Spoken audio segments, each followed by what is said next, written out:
Well, good evening and welcome to Tucker Carlson tonight. We have exclusive, never-before-seen messages, text messages from inside the FBI. These texts are among the thousands sent between FBI agents Peter Strzok and Lisa Page between February and September of 2016. A lot of them are interesting. Here's a key text. The agents did exactly what you would hope agents would never do. They expressed concern about whether Hillary Clinton, if she was elected president, would take revenge against the FBI for the crime of investigating her. In exchange, from February of 2016, Agent Page told Agent Strzok, quote, "One more thing, she might be our next president. The last thing you need, us going in there loaded for bear. You think she's going to remember or care that it was more DOJ than the FBI? Strzok told Page that he agreed. In other words, political concerns were at top of mind as they investigated this politician, Hillary Clinton. Congressman Trey Gowdy of South Carolina chairs the Oversight Committee in the House. He's a member of the Intelligence Committee, and he joins us to react. Congressman, thanks for coming on. Yes, sir. Are we reading too deeply into the exchange we just put on the screen, do you think? Well, I don't think so, because you read that one in isolation. If you read all the text, it's clear that they did not want her charged. They wanted her to be the president of the United States. They really didn't want Donald Trump to be the president of the United States, and they concede throughout these texts that they did things differently in this investigation from any other investigation that they were part of.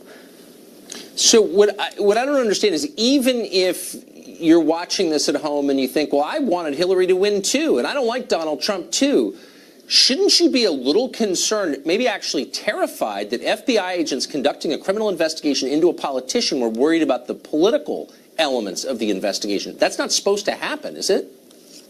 Well, you may remember, as I do, Jim Comey telling us that the FBI doesn't give a whit about politics. He loved to tell us how apolitical the Bureau was. And here we have these texts. Of course, our friends on the left say, well, these are texts between two lovers. Yeah, that's right. You're much more likely to tell the truth when you don't think anybody else is watching. This, I think, is the unvarnished truth of how they viewed both her, him, and the investigation, and how they wanted it to turn out. Keep in mind, Tucker, all of this is done before she was ever interviewed. So the fix was in, unfortunately, before they even interviewed the target of the investigation. What does it tell you about what they thought of Hillary Clinton? They believed if she became president, she would punish our chief law enforcement agency for investigating her. What does that say about their view of her or their understanding of her? It's either that, or I think another reasonable construction could be that she would reward the DOJ, thinking it was more DOJ lawyers that concluded she should not be charged as opposed to the FBI. And that's actually how I read it, that she would give more credit to the Department of Justice. You know, keep in mind, reading these texts, it doesn't appear that anyone wanted her charged before they even knew what she was going to say. I read that to be they were concerned DOJ would get the credit for taking care of her more than the Bureau would.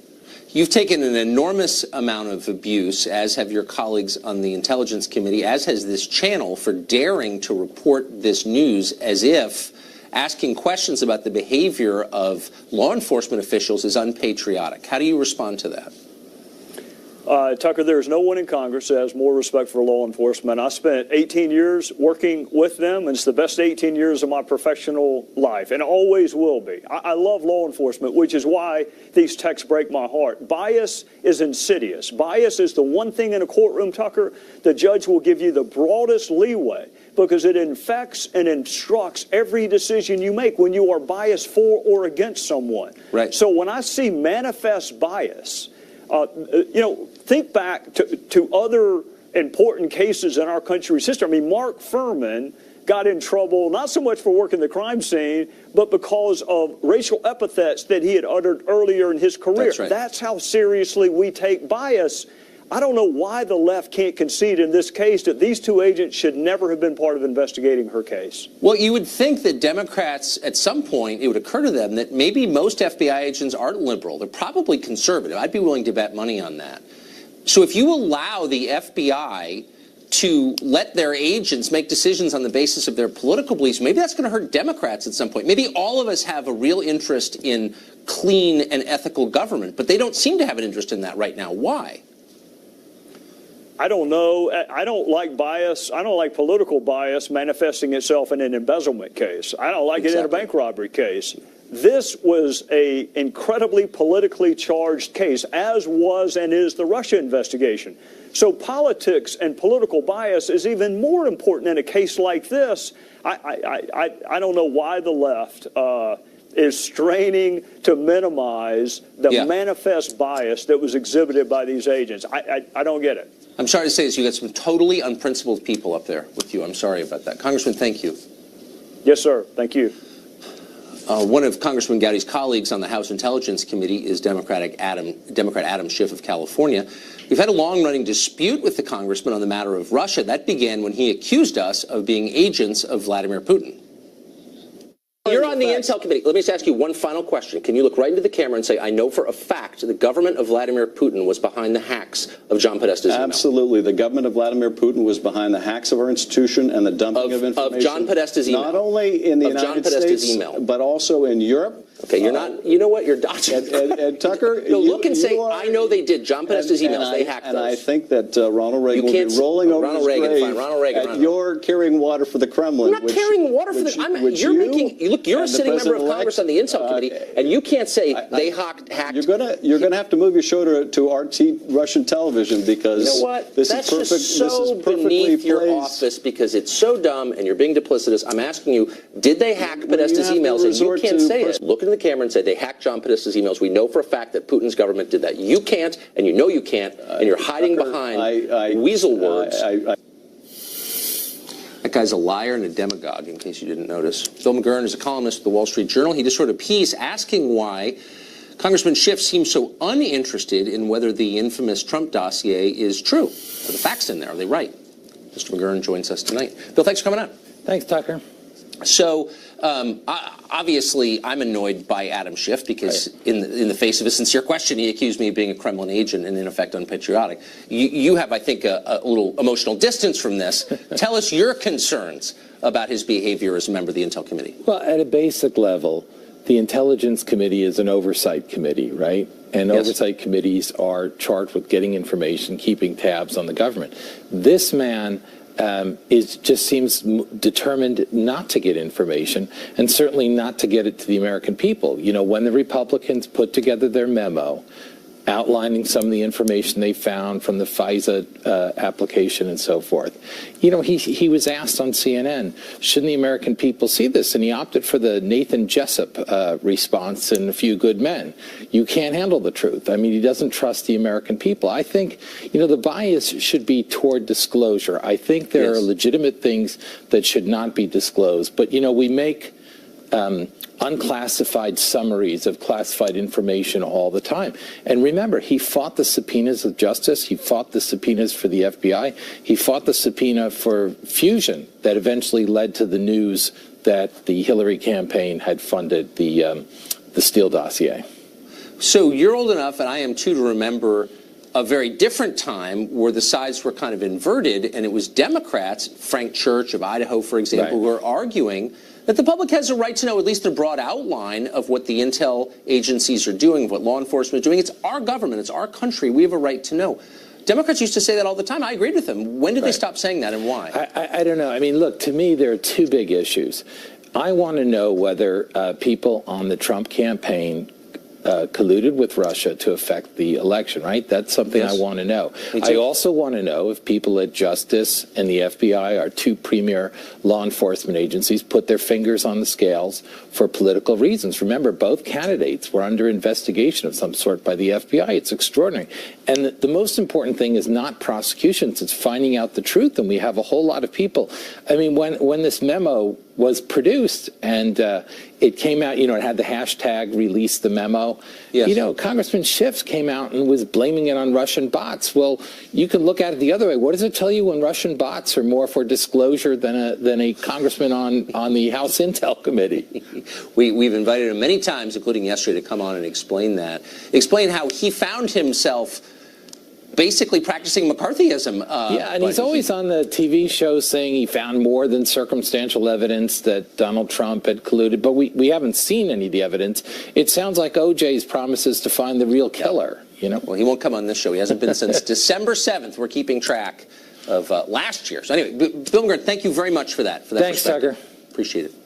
Well, the White House released an immigration plan just tonight. Its detractors immediately called it, quote, a white supremacy ransom note. That was from the leading DACA group. Leader of one left-wing group that supports amnesty but opposes the president's proposal joins us next. Also, a new picture emerging tonight. It could have changed the 2008 election, but nobody was allowed to see it. For real. For the first time, you will see it, and you will meet the man who took it and who's been holding it all these years. That's ahead.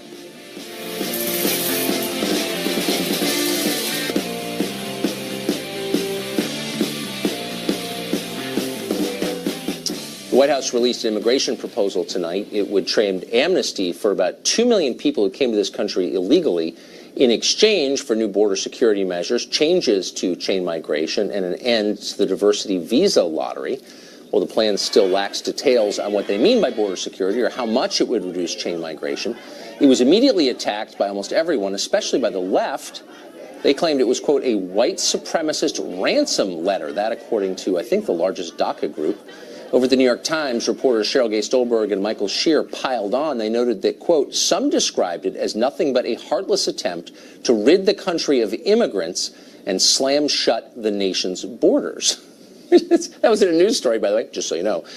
Well, whether the White House passes this or not, gets it through the Congress, tech overlords like Mark Zuckerberg, one of the richest men in the world, are pushing hard for amnesty for people here illegally. The Facebook CEO made a post on his website yesterday. He urged everybody to call members of Congress and demand a deal on DACA and protect the recipients from being deported. Quote, dreamers are members of our community, Zuckerberg said, and there are 800,000 living in fear with no ability to plan for the future. Todd Schulte is president of Forward.us. It's a Zuckerberg-funded group that promotes citizenship for a lot of people here illegally. Todd, thanks for coming on. Thanks for having me. So the response is kind of amazing. So the White House comes out and says we're willing to accept 2 million, probably a little more than 2 million amnesties for people who are here illegally. That's more than the Dreamer population we've been talking about. Here was the response they got. United We Dream, the Dreamer advocacy group, it's a white nationalist ransom note. ACLU, according to a Bloomberg report, called it, quote, a nativist screed to benefit white supremacists. How is it that a plan to let in 2 million almost exclusively non-white immigrants is a feature of white supremacy? That seems insane to me. Well, I think it's really important. Let's actually talk about what we know, what's in the plan. And we don't know everything, But can you just respond to my point, sir? These are the groups that said they wanted amnesty for the Dreamers. They just got it. The White House said, okay, we'll give it to you. And they're calling it white supremacy. Well, I think actually it's a whole package of immigration reform, and you laid this out. I think the salient fact, actually, that people are really responding to is this is a 50% cut to legal immigration. And my question is, by the way, I think I'm more familiar with the numbers. Hold on. I don't think that's right. So I'm happy to explain why that's the case. Yeah. So by cutting 5 of 7 of the family-based immigration categories and cutting the diversity visa, that's a 50% cut to legal immigration. That's the biggest cut to legal immigration. Now you're just, you don't know what you're talking about, or you're misleading on purpose. The diverse, under this proposal, which I just read and talked to the guy who wrote it. Okay. Yes, it ends the diversity lottery, but it reallocates those green cards to people who are in the backlog of people applying to come here. Yeah, that's where he tricked you. And let me tell you why. I'm glad this came up. So it reallocates 50,000 visas a year of the cut. For the family-based immigration cuts, it permanently ends those categories. So for year 1 or 2, there's a little bit of a reallocation. That's not true. Okay, look, wait, there's no net loss. But look, we're getting into the weeds on a plan. Where do you think the visas go? Hold on. Then? They are all reallocated to the massive backlog of people waiting to get here legally. But you're kind of missing the point and dodging my question. I think that is the point. But no, go ahead. The point is, this is a plan that gives amnesty to more people than we thought the DACA representatives were asking for, and they're calling it white supremacy. Do you think that's a fair criticism? Is this a feature of white supremacy? No, and I think we should talk about the policy here, and I don't want to respond to other people's words, but this is a path forward by the White House. And look, I think what they acknowledge is what 87% of Americans believe, which is dreamers should be protected by Congress. They should be able to earn citizenship. And the DACA population is about 800,000 people. That's what it just gave, isn't it? Or that's what they're saying they're willing to do. But this is the point. You talked about this. You call it chain migration. People call it the family-based immigration system. I don't understand why, if you and I agree that Dreamers should be able to sit here and they should be able to stay, why should Dreamers only be able to be protected from deportation if we cut legal immigration by 50%? Okay. So actually, you're wrong. Most Americans don't believe that you ought to let the people who just got amnesty bring all their relatives in. In fact, there was just a Harvard-Harris poll you just saw a couple days ago that showed overwhelmingly people are against that. You know who's really against that? African-American voters. Yeah, do you have a poll that shows African-American voters? I have it right here. And I'm quoting from it. 85% of 85%, no, against chain migration. 85% of black voters think the immigration policy ought to be based on merit, not on having relatives in the U.S. Well, can I 85%. Yeah, so I think it's important to talk about when we say merit, what do we mean? This bill doesn't add anything to the merit-based side. It just cuts from the family-based side. You're dodging my question again. Oh, no, I'm not. No, yes, you are. You're upset because this would cut chain migration. Hold on. Okay. You just said Americans support keeping it. And I'm showing you poll numbers that show, no, they don't, actually. I actually didn't. What I asked you was, you acknowledge that most Americans are not in favor of chain why migration. Why are you better off? If we let Dreamers stay, I think you and I agree, Dreamers should be able to earn citizenship. Why does that have to come with a 50% cut to legal immigration? That doesn't help me. That doesn't help middle-class Americans. That doesn't. Well, actually, we can debate that. You don't have any numbers that show that the current system helps them because it doesn't. But you're missing the point, which is Americans don't want a system that lets people in purely because they're related to someone who lives here already. That's called chain migration. They don't want that. They overwhelmingly don't want that, but you and your tech overlords are pushing it. And my point is, won't you just acknowledge that the public doesn't want it? That's all I'm saying. Well, no, I don't think that's what the public wants. Really? 85% of black voters say they don't want it. The majority of Hispanic voters as well. 81% of all voters don't want it. So the ads that run between commercials, when they, the one that they show an immigrant comes in and they do this and that, and all of a sudden... I don't see the ads. Okay, but well, they're paying, they're good. They're very misleading, though. We should be really clear. You talked about Dreamers who go through this process. Policy shows... You're not going to acknowledge this poll, are you? I've read the poll. So that's not what the poll says. You think the majority of Americans support chain migration. What poll are you referring to? I'm talking the one that was just taken. I don't think the majority of Americans, you can throw poll-tested terms all you want at them, Tucker. That's how politics works. How about this one? 85% of African-American voters, I'm quoting, think immigration policy should be based on merit, not based on having relatives in the U.S. That's the definition, both colloquial and technical, of chain migration. So let me ask you a question. Are you suggesting we should shift to a more skills-based or cut? Because all that the White House has put out now is cuts to legal immigration. I think we should only let people in who benefit America, and we should do it on a case-by-case basis. That's my view. So just so we're clear, when you say that, the government should be in the business of approving every immigrant one by one. 100%. Are you joking? It's our country, of course, in the way that Harvard, where your boss went, screens its applicants. That's my view, but... Well, that seems like a conservative approach to tell businesses. Conservative. The Department of Labor's got to stamp a higher. I don't care what businesses think. I live here, and so do my kids. I want the best people to come. That's it. Me too. I think we can agree on that. Thank you for that. Thanks, Tucker. Last week, we welcomed Chicago Alderman George Cardenas onto the program to discuss whether Chicago really ought to be a sanctuary city when it has, to put it mildly, a few other issues. We had a spirited exchange. Do you think that you have an obligation to represent American citizens first, above people who are here illegally? I represent my citizens very well, thank you, Tucker. Everyone that comes through that door. Okay, so you weren't only to answer that loves the service. So let's try a second one. Well, because they have to be blue-eyed and blonde to be able to say, okay, you're American. I mean, what a loathsome little demagogue you are to say something like that. No, I'm saying, I mean, how do you want me to ask? What a little demagogue you are. So I lost my temper, but he pushed me. Nicholas Pizzato is also an alderman in the city of Chicago. He is not for the city's efforts to protect illegal immigrants from American law, and he joins us tonight. Thank you a lot very much for coming on tonight. So I didn't mean to get into such a bitter debate with your colleague, but I was asking a pretty simple question, which is how does it help the citizens, the American citizens in Chicago, to do this? And he called me a bigot in response. So let me just ask you the same question. Does it help Chicagoans, these immigration policies? Well, of course not, Tucker. It doesn't help one bit, So then what's the point of it? Because I thought the point of representing a constituency, holding elective office, was to look out for the people who voted for you, the citizens, the voters. Well, that's the way I feel. I mean, we represent the people that live in our community, live in our city, and the people that are here. I believe, you have to be here legally, and I certainly don't believe in sanctuary city. So. It just, and I love Chicago, and everyone who visits it does. Great people, great food, beautiful city. But, like all cities, it has some actual problems, financial problems, crime problems. you can't convince me that all the political energy spent on catering to people who shouldn't be here, that's got to detract from like making the city better for everyone else. Well, right. I mean, I wish we have a serious mental health issue in the city. We have a serious crime problem, and I wish we'd be concentrating on those type of things as opposed to illegals in our city. So why your mayor's all in, a bunch of aldermen are all in? Why is that? What's the motive?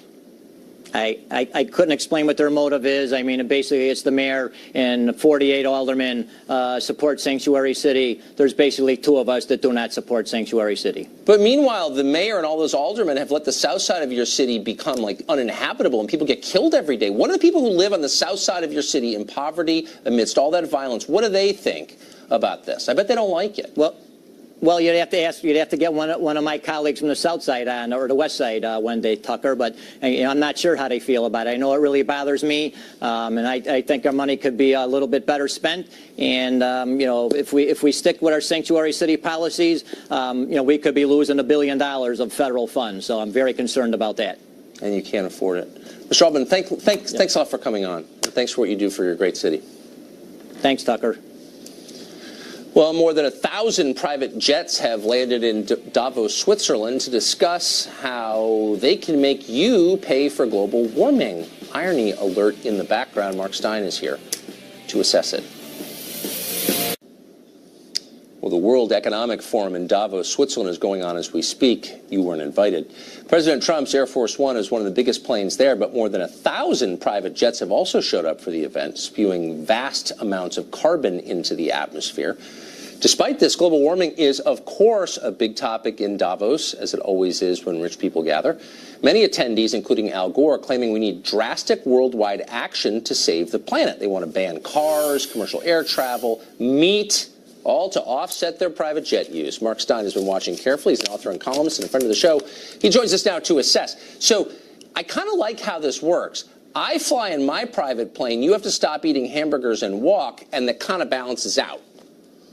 Yes, that's right. This is the way these guys plan, that somehow they will still get to jet around, like Al Gore in his private plane, going to world conferences, Leonardo DiCaprio, and you will be beating your laundry down on the rocks with the village women, getting your clothes dry because the washer and the dryer are destroying the planet. And the fact that they all meet in a remote luxury Swiss ski resort. You said that your viewers weren't invited, Tucker. And that's right, most people aren't invited because it's government leaders and what they call so-called stakeholders. And apparently 90% of the schlubs on this planet don't have a stake in anything. But Kate Blanchett, who's getting an award for raising awareness of refugees, she apparently counts as a stakeholder. Incidentally, they should have given the award for raising awareness of refugees to the mayor of Östersund in Sweden, who told the women of Östersund that they now had so many refugees it wasn't safe for the ladies to go out at night. That's who I'd have given the... I don't think we need Kate Blanchett to raise awareness of refugees. And that's their problem. So you have at Davos right now the leaders of the world's largest democracies, the economic leaders, the political leaders. How many of them do you think personally believe in democracy, for real? I don't think they do, and I think that's what's fascinating about this. They regard things like the Trump election and Brexit and the rise of, say, Marine Le Pen in France and the AfD in Germany. They regard these things as aberrations and as proof that democracy has to be moderated by all the sensible, clever people getting together in a Swiss ski resort, kind of like the Blofeld doing the Spectre round table at the top of the mountain in the Bond film On Her Majesty's Secret Service, if you're keeping in touch with your world conspiracies. They all meet on the top of a mountain like the Spectre board meeting in James Bond films, and they decide the measures they can take to ameliorate and moderate the voice of the people, because the voice of the people is vulgar and keeps voting for Trump and Brexit and that kind of thing. But don't you think if you're going to have a global conspiracy of elites, at least the people involved should be impressive and self-aware? Smart? Yes, I think so, and I think it's become a rather sort of third-rate pseudo-celebrity event. As you say, this idea that they're all the people with private jets, it's a kind of class thing, so there's a lot of layabout Saudi princes who fly in there, there's a lot of rather trashy celebrities, there's a lot of powerful business leaders, but at heart it is an anti-democratic bias. You mentioned that hamburgers cause global warming. That was this story today. I didn't actually believe that, but it turns out that if you eat a breakfast sandwich from McDonald's, every time you eat a sausage and egg McMuffin, a polar bear loses its ice flow. Apparently the sandwiches are responsible for global warming. So as bad as it is, Leonardo DiCaprio and Al Gore flying around to these summits on their private jets, if they all flew into Davos on a sausage and egg McMuffin, the entire planet would be kaput, because that's apparently what causes global warming, according to these guys. Okay, next January, you and I are going. Let's do a show from there. That would be so fun. Yeah, and we will go in on your personal Tucker Carlson Tonight show, official sausage and egg McMuffin magic flying plane. As they say, next year in Davos. Mark, thank you. That's right. Thanks, Tucker. See you. Could a secret photo of Barack Obama have changed the 2008 election? It's a real question. We have the photo. It just came out. And for the first time, we're talking to the person who took that photo. We'll tell you why you've never seen it before. Next.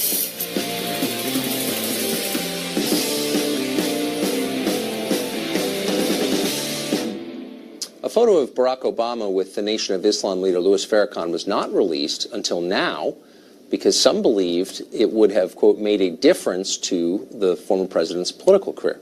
Askia Muhammad took that picture, and he joins us tonight. Mr. Muhammad, thanks for coming on. Thank you for having me. So we just showed on the screen the photograph of former President Barack Obama before he was president with Louis Farrakhan. You took that picture. Where was it? It was in the Congressional Black Caucus meeting room.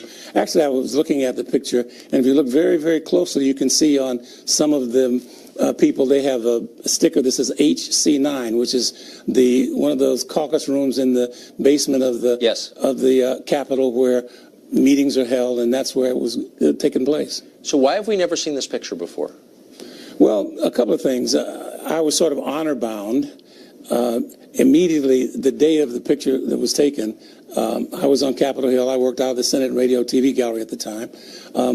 A staff member from the Black Caucus called me and said, "We have to have the picture back." And I was kind of taken aback, and it's like, so we talked a couple of times on the phone after that, and I said, okay, well, I'll give the picture to Minister Farrakhan's chief of staff, who is Leonard Farrakhan Muhammad. He's shown on the far left of the picture.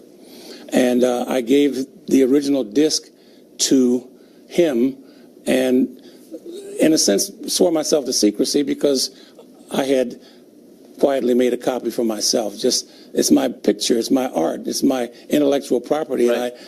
And I wanted it, I owned it, and I wanted to keep it. And so it wasn't my place to. But why would people from the Congressional Black Caucus or the Nation of Islam headquarters in Chicago not want that picture to come out? Well, I don't think it was so much the Nation of Islam, but rather the Black Caucus. Perhaps they sensed the future. This was 2005 now. There were no, he had just been in the office a few months. But the idea, and in fact, he had people from the Nation of Islam working on his staff in his office in Chicago, his Senate staff. The members of the Nation of Islam helped him in his Senate campaign on the south side of Chicago. So, but I think as people considered the ambitions, the thought was Minister Farrakhan and his reputation would hurt someone trying to win acceptance in the broad cross-section. Did he have contact with anyone from the Nation of Islam as a senator or as president that you know of? Not that I know of. He did have, as I recall, there was a member of the Nation of Islam in Chicago worked on his staff, on his office in Chicago, his constituent services office in Chicago. But I never knew her. I never knew her name. But at some point in his 2000, at some point she was no longer on his staff. I don't think it was a acrimonious departure, but she just wasn't on his staff anymore. So was Louis Farrakhan or members of the Nation of Islam, were they offended that President Obama wanted to distance himself from them? Some were. Many were. Many were angry. Many were hurt. that not only did Senator Obama denounce Minister Farrakhan, he rejected him. In the same interview appearing, I've forgotten what it was, with Senator Clinton. Yes. And she went after him about, well, I rejected the support of some people that she considered unacceptable in New York when she was running for Senate, and really demanded that he do the same. And so he said, okay, if it'll satisfy you, I'll reject him too. And so people in the nation have a sensitivity about this and feel that we've often been made, Minister Farrakhan has certainly been a litmus test for people, whether it was fair or not, because people who want that acceptability in the crossover, you might say, can't stand the inquisition that comes with being associated with Minister Farrakhan. Well, I wish it had come out earlier, because I think it makes for an interesting conversation wherever you fall along the spectrum. Thank you for coming on tonight, Mr. Muhammad. Thanks for having me on. That picture and telling us what it's about. Time for final exam. Can you beat two professional news hosts when it comes to knowledge of this week's news? Stay tuned.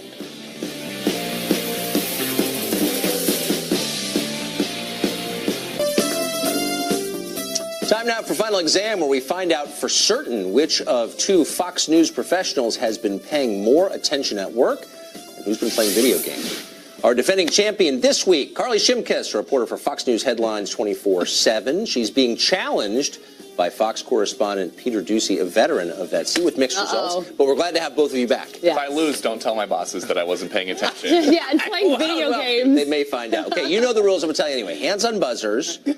I ask the questions. The first one to buzz in gets to answer. You have to finish. You have to wait until I finish asking the question in order to buzz in. Each correct answer is worth a point. A wrong answer subtracts a point from your total. Best of 5 wins. Are you ready? Ready. Okay, great. Question 1. A world leader stripped down to his trunks to take a refreshing and religious ice bath. Which leader was it? Peter Doocy. It was President Putin. Vladimir Putin? Yes. How dare you use those words? Let's see if you're right. Roll tape. Vladimir Putin has taken his shirt off again. Why did you do this, Mr. Vlad? President Putin made his way to the lake in a fur coat and fur boots, and then he stripped down to his bathing trunks. Peter Doocy, clearly a Russian agent. You knew it was Vladimir Putin. Did you know that too? You probably did. I did, and I know that Abby Huntsman's father, Ambassador Huntsman, ambassador to Russia, also did that as well. So half-point situation. No, again, unfortunately, you know, I'd love to, but the judges are saying no. We're going to have to stick to the rules. Darn it! Despite He's got some our reflexes desire. on I know him. he does. He's fast. Oh, I've been practicing. Former arm wrestling champ. Question 2. The Nintendo thing once again. Okay. A cable news host, we know that world well, just released a folk rock ballad he says was inspired by the Women's March. Which cable news host was it? Oh, Peter Doocy. It was Morning Joe Scarborough. Are you sure? I've never seen the show. Not my pick. I think it's Brian Kilmeade for the record, but whatever. We're going to find out on the tape. It's like when your boss comes in wearing an ugly shirt. You don't want to be the one telling him it sucks. A better example, when you're one of your most pompous talents, Joe Scarborough, thinks he's a pop star. You may get the chance to stand against a column of tanks. What this president is doing is just so wrong. Holding up your hand. He's like 10 times worse than Nickelback. Oh, I didn't know they made the song like a thing on the show. Yeah. Okay. Do you know that Al Sharpton also cut an album years ago with James Brown? Little known fact. Okay. I have it. Yeah, it's not bad. Ah. You got that right, Peter Doocy. Thank you. All right. It was not Kilmeade. Question 3. Gotta dig myself out. Researchers in China just announced a terrifying scientific breakthrough, not surprisingly. They say they've successfully cloned which animal? Carly. A monkey. A monkey. I actually don't know the answer, so we're going to roll tape and find out if it's a monkey. And Game of Clones. A major breakthrough as Chinese scientists clone monkeys for the first time ever, inching one step closer to human cloning. As a big Curious George fan, I'm very disappointed. And can we point out, those are two of the cutest monkeys we've ever seen. No, that's not going to end well. The Chinese clone monkeys. 30 years from now, this will be seen as a turning point. Maybe. Well, yeah. In the history of the species. Question 4. Prior to last Sunday's big football game, police in Philadelphia used which food product on telephone poles to keep Wild Eagles fans from climbing them? Carly. Crisco. That's disgusting. I don't believe you. Oh, let's go to the tape. There you go.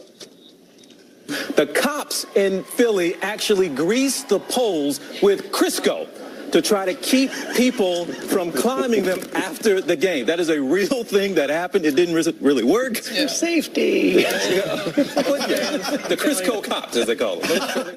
Crisco cops. It's really that, and then it rains, and then there's just Crisco all over the sidewalk in Philly. It's delicious and effective. Yeah, you're not low-cal, though. That's right. Okay, so we're in a weird place, so we rarely find ourselves here. We're in sudden death. So each of you has 2 points. Cage match? No. Could be. Okay, sorry. This is the last question. Are you both ready? Yes. Okay, the winner will emerge from this round.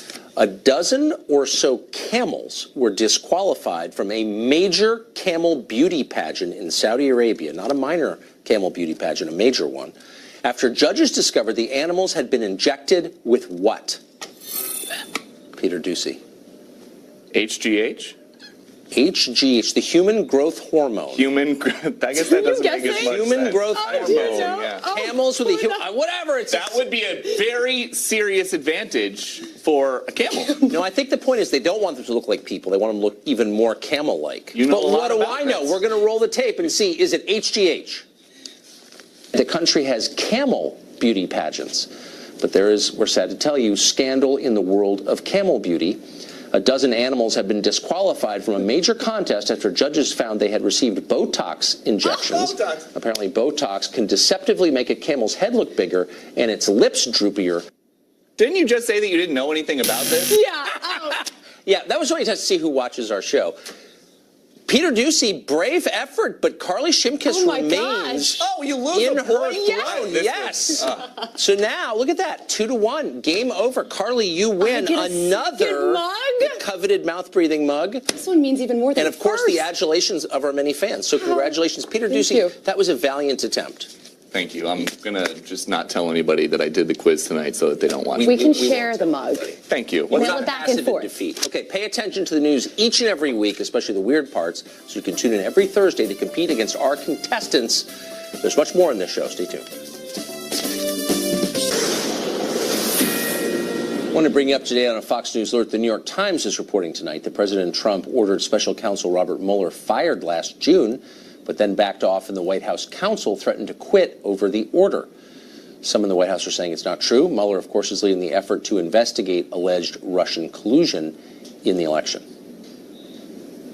A quick programming note, as the debate over immigration has risen to the top of the news in recent weeks, a number of figures on the left have denounced this show as racist. It's notable that not a single one of them has offered any evidence to support that slur or even bothered to rebut the arguments that we make every night. They just make loud noises about white supremacy and assume that's an argument. Of course, the rest of the media dutifully repeat that. The latest person to attack our show as immoral is former Weekly Standard editor Bill Kristol. Now, there are an awful lot of ways we could respond to Kristol, a former intellectual who now exists primarily on Twitter, and we considered them. But why? Kristol discredited himself years ago. That's why he no longer has a full-time job. So instead, we thought it might be more edifying to restate what we actually believe about immigration, and you can decide for yourself what you think of it. The point of our immigration policy, the point of all of our policies, is to help Americans. Watching out for our citizens is the only reason we have a government in the first place. If people in other countries enjoy and benefit from what we do, that's great. That's an added bonus, and we welcome that always. But it can never be the main point of what we do. Americans are the main point. That's always true, no matter what the issue is. When the concerns of foreigners take precedence over the needs of Americans, our government is betraying us and has become illegitimate. Of course, that's exactly what's been happening. Voters understand this, and they hate it. That's why they elected Trump. To permanent Washington, election results from last year were a hard slap in the face, a rebuke they could not accept and refuse to learn from. So instead, they decided their own country was irredeemable and its population should be ignored. That's how we wound up with an immigration policy that most Americans do not support, because the people making the policy don't care if you support it or not. Immigration clearly has upsides, and we try to note that. Many immigrants are impressive people, really impressive people, and add greatly to this country. We know a lot of immigrants like that. We also know some who shouldn't be here. Not all immigrants are the same, just like not all college applicants are the same. Some are worth admitting, others are not. Americans get to decide who makes the cut. It's our country, it's our call. That's the main point we're making. Maybe you sincerely believe that importing millions of poor people from around the world will make America richer and more stable, and maybe you're right. But before you do that, before you import them, you should explain exactly how that's going to work. You're not allowed to change America profoundly and forever without showing the rest of us how it's going to make our lives better. That's an honest question, and you can't avoid it forever simply by shrieking racist